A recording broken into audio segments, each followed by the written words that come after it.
Hello, I've been working on a level in Minecraft as my engine.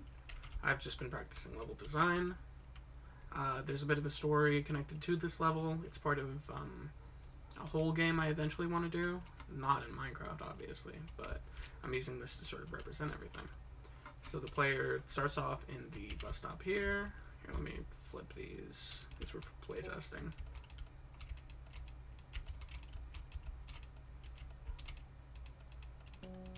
Okay, so they all make noises, and you can flip them. Now you go up here to the main apartment building, which I'm very proud of. There's some fire escapes there. A couple floors in between are fake. There's some light sources in there to sort of feign like they're being lived in, but really those floors are used for redstone for the rest of the building, and they're just sort of in between. So I've got this book here that says, "Welcome to Murder Under Moonlight.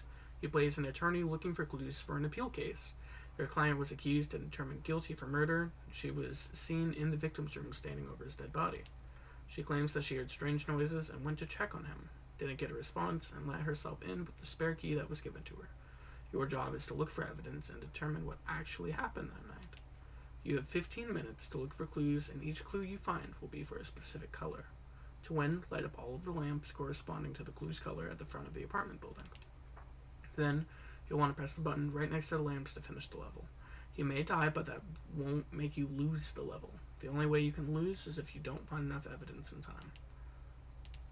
To begin, click the lever on the golden block to start your timer. Press the button next to it to set your timer to 0 if it already began. You're able to open barrels and chests and even walk through rooms. I can't promise that all of them will be useful, though. Pieces of evidence, their colors, and how many points they're worth will be on the next few pages. So these are the red pieces of evidence, the yellow, and the green. Green are the pieces of evidence that bring you closest to the answers. Yellow is like an intermediate, and then red's just, they are clues, but they won't get you the right answers. So as mentioned previously, we can press this to start it. And I did that to make it say that you've got 15 minutes. Got some music playing throughout the level. So this is sort of, this opening room right here is the waiting room. You can sit here, you can sit there. Then over here's a laundry room. There's some dryers over here and some washers here. But as you can see, one of these is not like the other. So if you go through here, you can quickly find a piece of evidence. So obviously it won't be a book in the actual engine, but this is going to be represented by a book. What's actually going to be in here are some torn clothes. Clothes left in the washer downstairs are stained in red and torn in multiple areas. What kind of people live here exactly? So that's just one of the pieces of evidence. Put that back. I'll remember everything I found. Go back into the waiting room. As you can see, there's this desk here, some keys for some of the rooms. Go behind here into the office.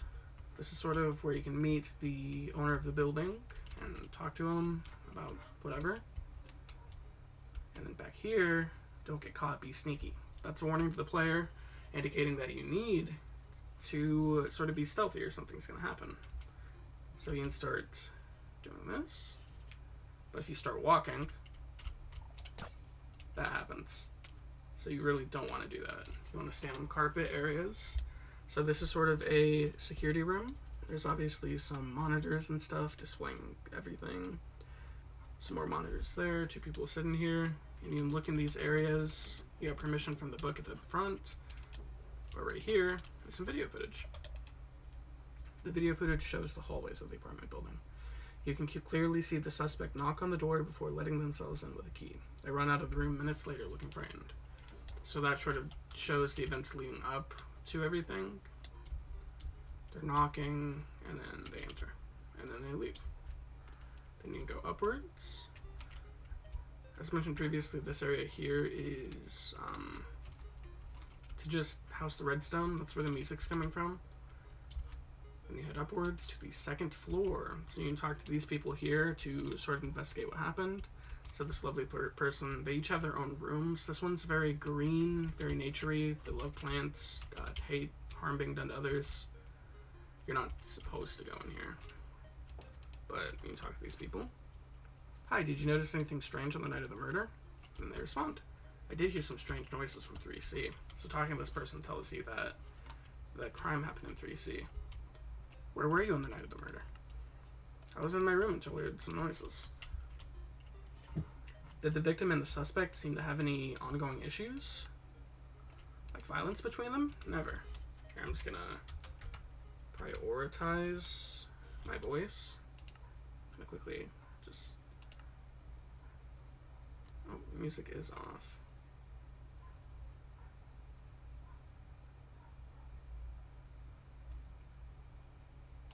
Here, turn that off. Alright. So now I can go through this. I'm gonna ask this person some questions. Did they notice anything strange? The internet seems slower. Where were they? They were at home gaming.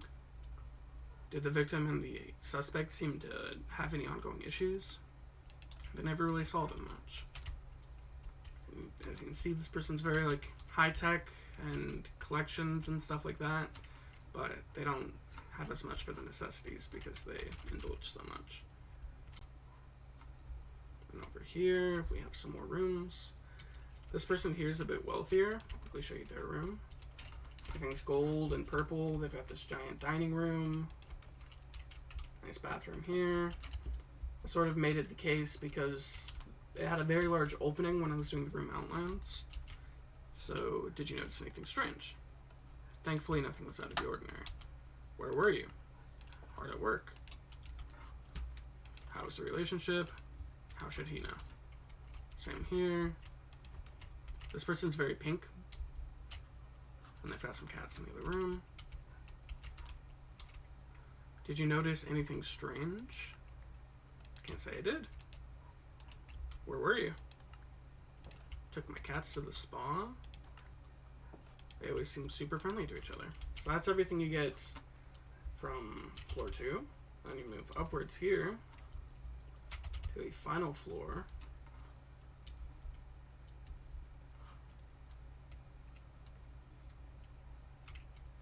Room 3B. Did you notice anything strange? So this was the person who discovered the murder. Where were you? So here we have another piece of evidence. I was actually visiting with the suspect, now that I think about it. Nothing seemed out of the ordinary at all. This was probably around 11:45 p.m. It's hard to believe she'd do something so cruel. She was always incredibly sweet. So now we know a bit more about the suspect and even sort of a time frame from when everything happened. The relationship between them, no, not before then. He even gave her a key. So it's clear that the victim trusted the suspect. Did you notice any... Oh, we have 10 minutes left. We've been playing for 5 minutes. Did you notice anything strange on the night of the murder? Nope, they talked to the victim and then returned. Where were you on the night of the murder? They were in their room until the time of it.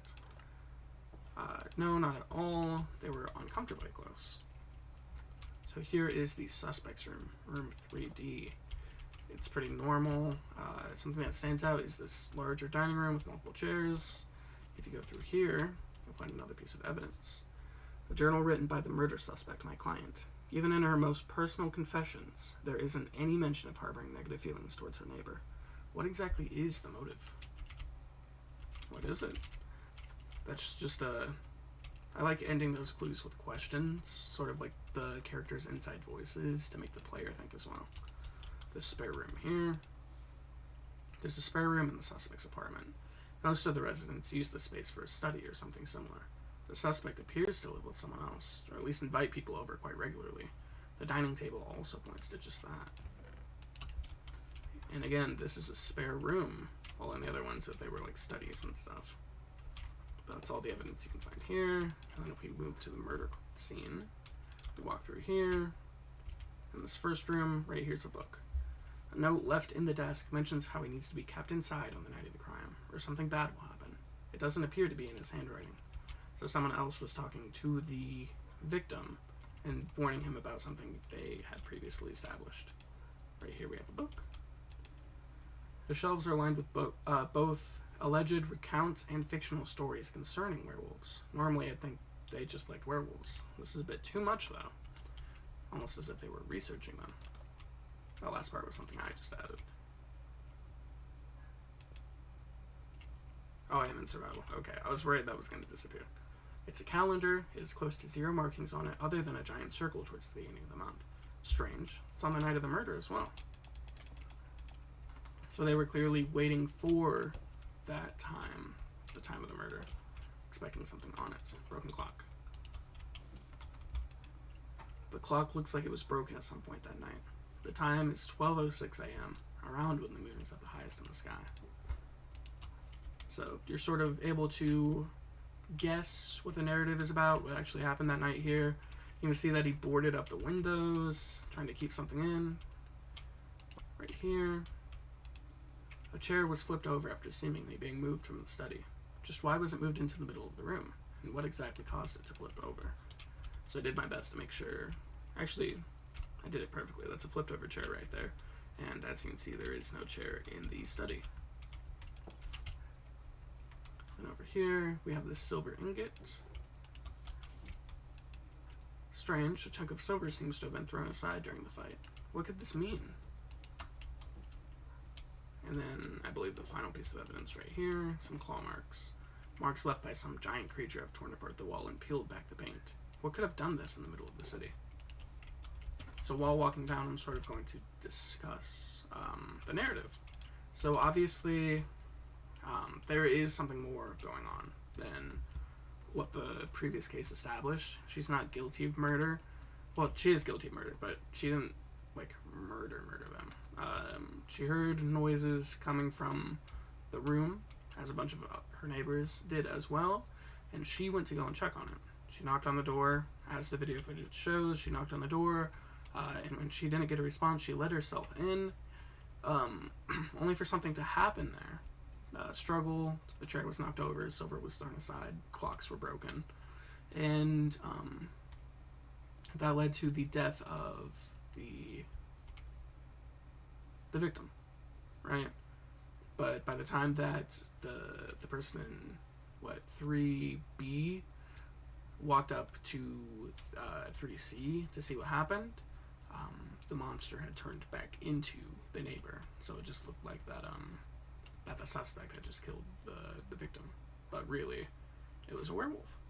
As you can tell by the silver and the moon and the werewolf books and the claw marks. So here in the book was some points. So we found everything. The client's diary was worth 1 lever. The spare room was worth 1 lever. The silver ingot was worth 1 lever, and the flip chair was worth 1 lever. So these are also kind of correlated to how important these clues are. Yellow, the ominous warnings, 1 lever. Broken clock, 1 lever. Torn clothes, 1 lever. And 2B's location, 1 lever. 1. Oh, my bad. 2, 3, 4. Calendar, 1 lever. Claw marks, 1 lever. Victims, books, 1 lever. And the video footage, 2 levers. So this was just in case they just ignored that footage area or didn't discover it. But once everything's marked, you were able to click this. Are you done? Are you done? Here, I'm gonna... Are you busy? Yes. I'm gonna mark this as night real quick. It's more satisfying like this. So just to celebrate right here, you win. After finding all the clues and returning here, this is sort of what it looks like. Obviously in an engine, it's going to be completely different, but I think that the level itself, the apartment building, along with the story that sort of drives it, and the dialogue, all of that is going to remain the same. But how I did so, like redstone command box, that is not. That's the only difference. I hope you enjoyed seeing my work.